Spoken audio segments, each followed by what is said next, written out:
Vous écoutez Radio Taïwan International et c'est l'heure des musées.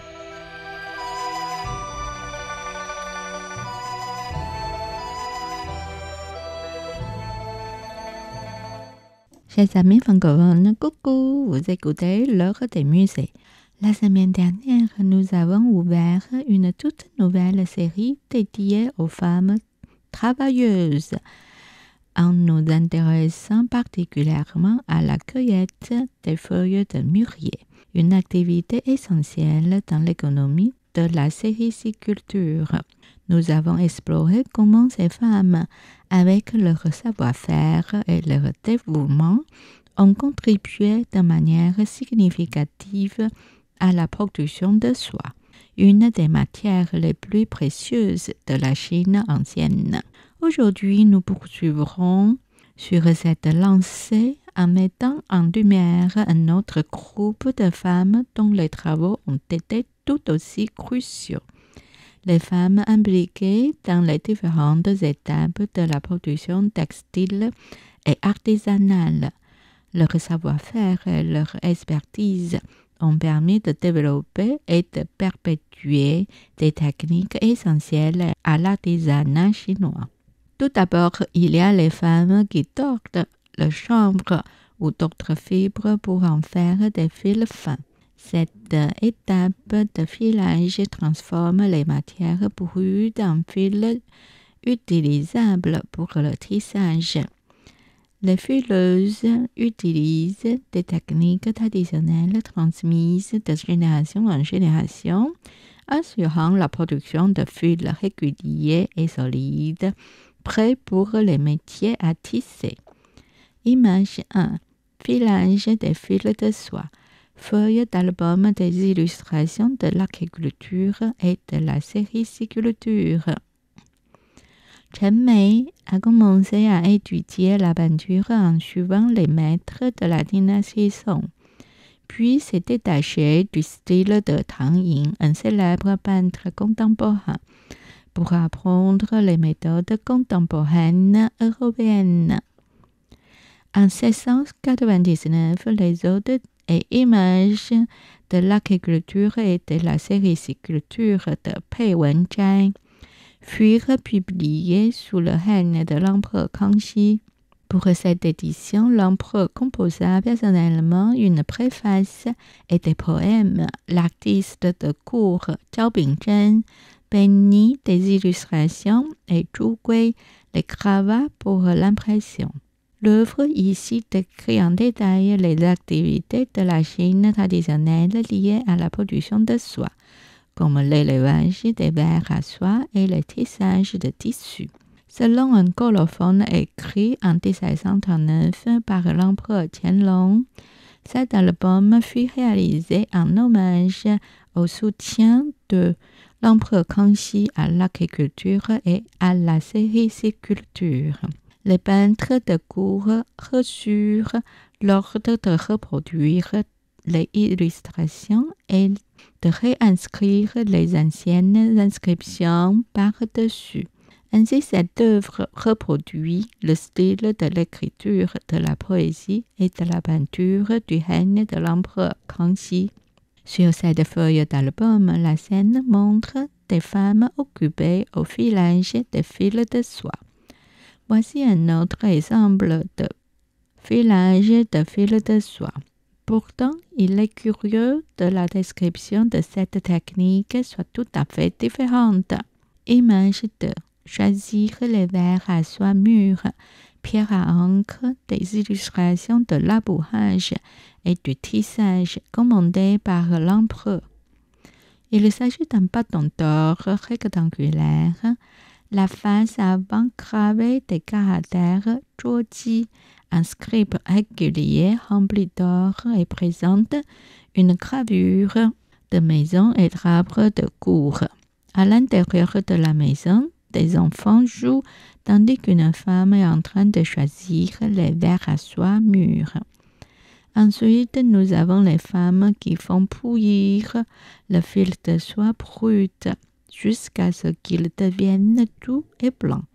Ce processus, connu sous le nom de décreussage, est crucial pour préparer le fil de soie à être teinté et tissé.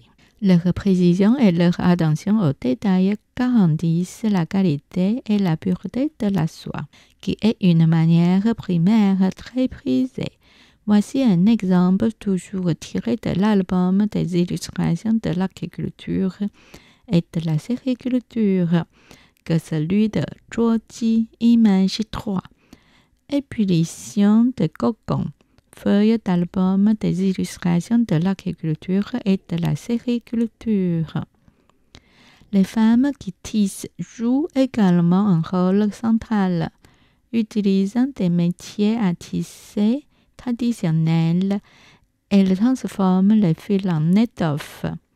Le tissage demande non seulement de la force et de la précision, mais aussi une sensibilité esthétique pour créer des motifs et des textures complexes. Les tisserandes contribuent à la création de textiles magnifiques qui sont utilisés dans la confection de vêtements et d'autres articles. Image 4. Tissage, feuille d'album des illustrations de l'agriculture et de la sériculture. Nous devons également mentionner les femmes qui travaillent à la confection des vêtements. Elles coupent et cousent des tissus pour créer des habits adaptés aux besoins de la population, des vêtements de tous les jours aux tenues cérémoniales. Leur savoir-faire en couture et en coupe est essentiel pour garantir que les vêtements soient à la fois fonctionnels et esthétiques. Dao, dao, dao. Qu'est-ce que c'est que ce bruit? Ah, c'est donc le bruit de frapper les vêtements pour les rendre propres. Images 5.1 et 5.2. La confection de vêtements. Dao Yi Tu.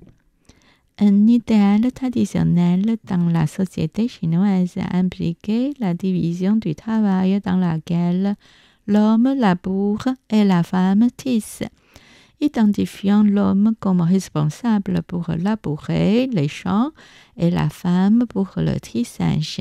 Dans le processus d'élevage des vers à soie pour dériver des fils de soie, puis à fil et tissu. Un pilon a souvent été utilisé pour une meule, abattre à plusieurs reprises la soie crèche et retirer la matière résineuse.